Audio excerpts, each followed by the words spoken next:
નમસ્કાર દર્શક મિત્રો, ટોક વિથ ભાવનગરમાં હું છું નીતિન સોની। ગુજરાત સહિત ભાવનગરમાં સ્થાનિક સ્વરાજની ચૂંટણીઓ છે એ પૂરી થઈ છે। સૌથી મહત્ત્વની બાબત છે ભાવનગર માટે ભાવનગર મહાનગરપાલિકાની ચૂંટણી। ભાવનગર મહાનગરપાલિકાની ચૂંટણી માટે સરેરાશ ગઈકાલે મતદાન હતું, 54% જેટલું મતદાન થયું છે। 2021ની ચૂંટણીમાં 49% મતદાન હતું, તેની ટકાવારી પ્રમાણે જોવા જઈએ 6% મતદાન વધ્યું છે। હવે એનો મતલબ એવો થાય છે 6% મતદાન વધ્યું છે એ ખાસ કરીને પછાત વિસ્તારોમાં વધ્યું છે, ત્યારે શાસક પક્ષની તરફેણમાં થયું કે વિપક્ષની તરફેણમાં થયું છે એ સૌથી મોટો સવાલ છે। ભાવનગરના સ્થાનિક પત્રકારો હોય કે રાજકીય વિશ્લેષકો હોય કહી રહ્યા છે મતદાન જે પ્રકારે થયું છે ને જે કોઈ સમસ્યાઓ હતી ભાવનગરના નગરજનો છેલ્લા થોડા સમયથી રસ્તા હોય, ડ્રેનેજ હોય કે પાણી હોય એ સમસ્યાઓથી ત્રાસેલા હતા, એટલે કદાચ એના કારણે 5% વધુ મતદાન થયું છે। શાસક પક્ષની વિરુદ્ધમાં મતદાન થયું હોય તેવું માની રહ્યા છે। ગત વર્ષે ભારતીય જનતા પાર્ટીને 44 બેઠક મળી હતી।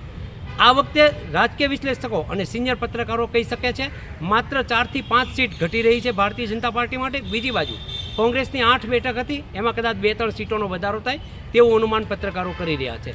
પરંતુ જે પ્રકારે ભાવનગરમાં મતદાન થયું છે એને સૌ કોઈ રાજકીય વિશ્લેષકો હોય કે પત્રકારો હોય કે રાજકીય પક્ષના લોકો હોય એમને હાલ તો ચોંકાવી દીધા છે।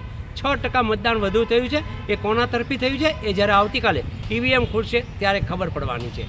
ભાવનગર મહાનગરમાં જે પ્રકારે આમ તો 31 વર્ષથી ભારતીય જનતા પાર્ટીનું શાસન છે, વિકાસની રાજનીતિ લઈને ભારતીય જનતા પાર્ટી આ વખતે ચૂંટણીના મેદાનમાં હતી। બીજી બાજુ કોંગ્રેસ 31 વર્ષથી સત્તા વિહોણી છે, એટલે કમિટમેન્ટના નામે કેટલાક મુદ્દાઓ લઈને આવી હતી, પણ પ્રજાએ આ વાતને સ્વીકારી છે કે કેમ એ પણ જ્યારે ઈવીએમ ખુલશે ત્યારે જ ખબર પડશે।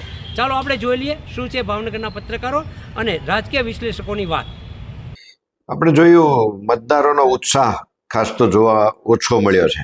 આપણે આંકડાકીય માહિતી જોઈએ તો ગયા વખત કરતાં 6% સમથિંગ જે વોટિંગ વધારે થયું છે, પરંતુ ગયા ઇલેક્શનનું જોઈએ તો કોરોનાની ઇફેક્ટ હતી, ત્યારે જે તે સમયે કોરોનાના લીધે લોકો બહાર ઓછા નીકળે, વોટિંગ કરવા ઓછા નીકળે। આ વખતે પણ ગરમીનો માહોલ હતો, પરંતુ વચ્ચેનો સમય જે એસઆઈઆર છે એમાં જે વોટ કપાણા એના લીધે કદાચ આ 5% વોટિંગ વધારે છે, અથવા તો એક કારણ એ પણ છે આ વખતે કોર્પોરેશનની વાત કરીએ કે જિલ્લા પંચાયત કે તાલુકા પંચાયતમાં રોષ ક્યાંક ને ક્યાંક વોટરમાં હતો વધારે। જે રીતે ટિકિટની ફાળવણી થઈ, ક્યાંક 27% ઓબીસી આવ્યું, ક્યાંક જે રીતે એસટી સીએસટીના ઉમેદવારો આવ્યા, એ બધા સમીકરણો, ક્યાંક 60 વર્ષની ઉંમરનો જે વાત છે, ત્રીજી ટર્મની વાત છે, એ બધા સમીકરણો ભેગા થયા, એટલે મતદારોમાં તો સ્થાનિક અસંતોષ હતા। રોડ, રસ્તા, ગટર, પાણીના જે વ્યવસ્થા બાબત અને કોર્પોરેશન કે નગરપાલિકામાં ભ્રષ્ટાચારનો એક મોટો પ્રશ્ન હતો। મોંઘવારી છે એ તો એ વિષય અલગ જ છે, એટલે એની સામે જે રોષ કન્વર્ટ થવો જોઈએ મતમાં એ ધારણા મુજબ બધા વોર્ડમાં થયો નથી, અમુક વોર્ડમાં થયો છે। જે એમાં હાઈફાઈ જે વિસ્તાર આપણે કહી છે એ લોકો વિરુદ્ધમાં મત દેવાનું પસંદ ન કર્યું, પરંતુ મતદાનથી દૂર રહ્યા હોય, અળગા રહ્યા હોય એવું લાગ્યું। અને પછાત વિસ્તારો છે ત્યાં મતદાનમાં સારા એવા જોડાણા, એટલે ત્યાં કદાચ શાસક પક્ષની વિરુદ્ધમાં પણ મતદાન થયું હોય એવું દેખાય છે।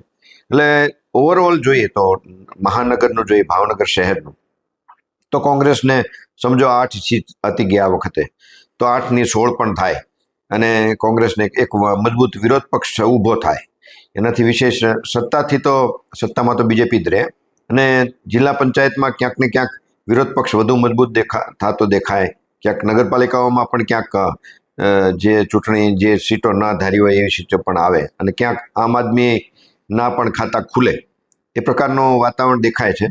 એટલે ઓવરઓલ એક જિલ્લામાં વિરોધ પક્ષ વધુ ઉભરીને આવે એવા સંજોગો દેખાય છે। આ ચૂંટણી આમ તો બીજી ચૂંટણીની સાથે બહુ ડિફરન્સ કરી શકાય એવું નથી, પણ સામાન્ય રીતે સ્થાનિક પ્રશ્નો અને સોસાયટીના મૂળભૂત પ્રશ્નો છે એમાં જરૂર બેદરકારી રખાઈ છે, અને એનો થોડોક રોષ પણ લોકોમાં છે।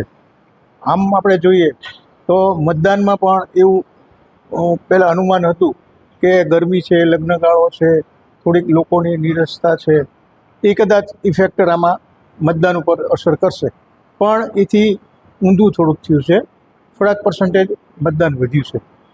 હવે એમાં કારણ એ પણ હોઈ શકે કે કોંગ્રેસે યુવાનોને ઉમેદવારી આપી છે, ટિકિટ આપી છે, એટલે નવા જુસ્સો અને નવા જોમથી કામ થાય અને મતદારો પણ થોડુંક એવું અનુમાન કરે છે કે ભાઈ આપણું કામ વધારે, આપણો અવાજ વધારે બહાર સરસ રીતે જાય, એ માટે થોડુંક તક આપણે કોંગ્રેસને આપી. તો આ વખતે ગયા વખત કરતાં થોડીક સીટો કોંગ્રેસને જાય એવું એક અનુમાન પણ છે. બાકી તો વિકાસનો પ્રશ્ન જે છે એ કોઈ પણ સત્તાધારી પક્ષ આવે એના માટે તો ઊભો જ છે, રહેશે. ભાજપને કેટલી બેઠક મળશે એવું અનુમાન થઈ છે? ભાજપને જે ગયા વખતે 44 મળી હતી એની બદલે અત્યારે લગભગ 40 આજુબાજુ મળવાની ગણતરી છે. કારણ શું હોઈ શકે? કારણ મેં નીતિનભાઈ આપને કીધું એવી રીતે કે લોકોના પ્રશ્નો, વેપાર ઉદ્યોગ, કનેક્ટિવિટી, એર કનેક્ટિવિટી, ટ્રાન્સપોર્ટેશન અને ઘણા બધા પ્રશ્નો એવા છે કે જે મતદારોને એમ થાય કે આપણે મતપેટી થ્રુ આપણી અભિવ્યક્તિ કરીએ. ભાવનગરમાં ગઈકાલે રવિવારે મહાનગરપાલિકાની ચૂંટણી શાંતિપૂર્ણ માહોલમાં યોજાઈ ગઈ. શરૂઆતમાં એમ હતું કે મતદાન ઓછું થશે, પરંતુ ગત ચૂંટણી કરતાં 6% જેવું મતદાન ઊંચું થયું છે. બંને પક્ષ ભાજપ અને કોંગ્રેસ દાવા કરે છે બહુમતીના, પરંતુ ફિલ્ડમાં જોતા અને અમને મળેલા અહેવાલો મુજબ કોંગ્રેસ તેની બેઠકો વધારી શકે એમ છે. ગત ટર્મમાં તેને 8 બેઠકો મળી હતી, પરંતુ આ ચૂંટણીમાં કોંગ્રેસને થોડીક વધારે બેઠકો એટલે 15 બેઠકોની આસપાસ થાય એવી પૂરી સંભાવના છે.